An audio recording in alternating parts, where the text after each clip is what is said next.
May kakilala ba kayong mga tao mukhang mayaman pero laging kapos? Flex ng flex pero sa totoo lang hindi pa bayad ang finiflex. Kung may kakilala kang ganon, panoorin mo tong episode na ito.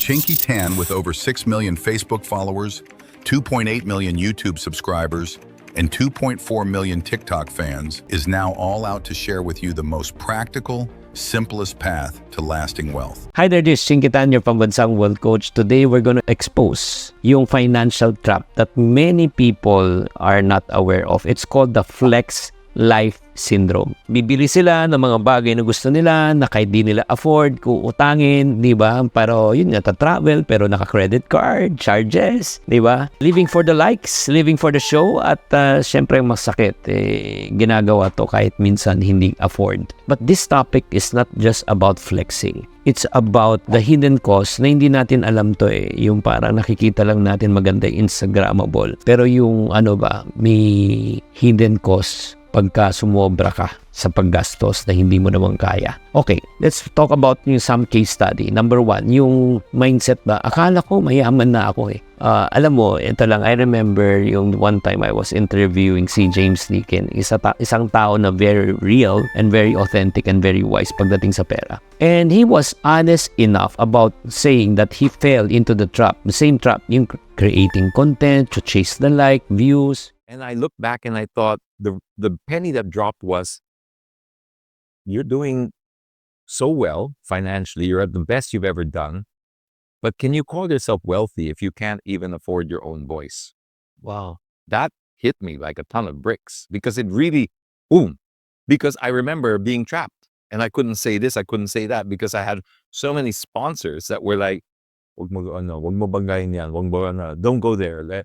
So they were shaping my voice. Alam mo, totoo yun Grabe talaga. Sobra ako na-hit talaga. Ang yaman mo nga, probably successful ka, pero hindi mo naman masabi yung totoo. Dahil para ka lang puppet, di ba? Kung ano sinabi sa'yo ng brand, gagawin mo. Kung ano sinabi ng ibang tao, gagawin mo. Parang hindi na ikaw It's not you. And not only that, na you're trying to live just to please others. The second trap is the trap of lifestyle inflation. Ano ibig sabihin? Like for example, kumikita ka ng 30,000 a month. Nung dati, nagja-Jolly Jeep ka lang. Ngayon, nagja-Jollibee ka na. Nung dating nagja-Jollibee ka lang, kumita ka ulit, naging 50,000. Ay kumakain ka na ngayon sa medyo pricey. Before, nag-MRT ka na. Ngayon, may car loan ka na. Diba? Again, there's nothing wrong kung planado siya, kung afford mo siya. Pero minsan kasi ang nagiging danger naman ito, ang nagiging danger is this. As your income increases, yung standard of living and spending mo tumataas. Yun nga tinatawag nating lifestyle inflation. Akala natin level up na tayo, di ba? Kasi sa totoo lang, pag tumaas kasi yung income mo, pag tinaas mo agad ang lifestyle mo, wala rin matitira. Agree? Ito pa yung weird part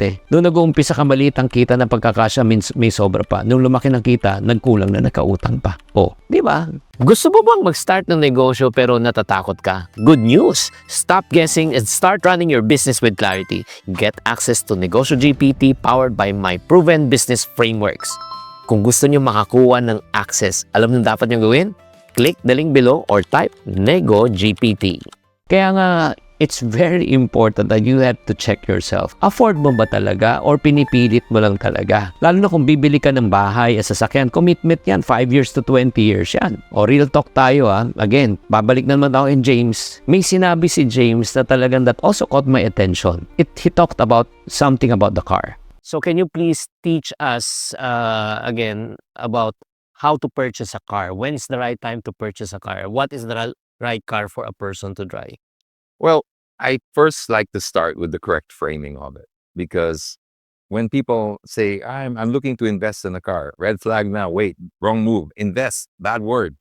You don't invest in a car. A car is a depreciating asset. Totoo po yan. Totoo po yan. Ayun nga, minsan akala natin brand yung sasakyan natin, okay na tayo. Again, the moment na nilabas mo yan, depreciated na yan. Diba? In 5 years, kalahati na lang pong worth. Again, I have nothing against people buying car on loan. As long as na ginagamit mo, kumikita siya, it's an asset that yields you money. Tiniti-NVS mo siya, pinanggagrab mo or lalamove or let's say, pinandideliver mo. Okay lang yun. In yet, may mga iba, itong problema. Pag hindi alam itong pinag-uusapan po natin, they will take a 5-year loan to look good.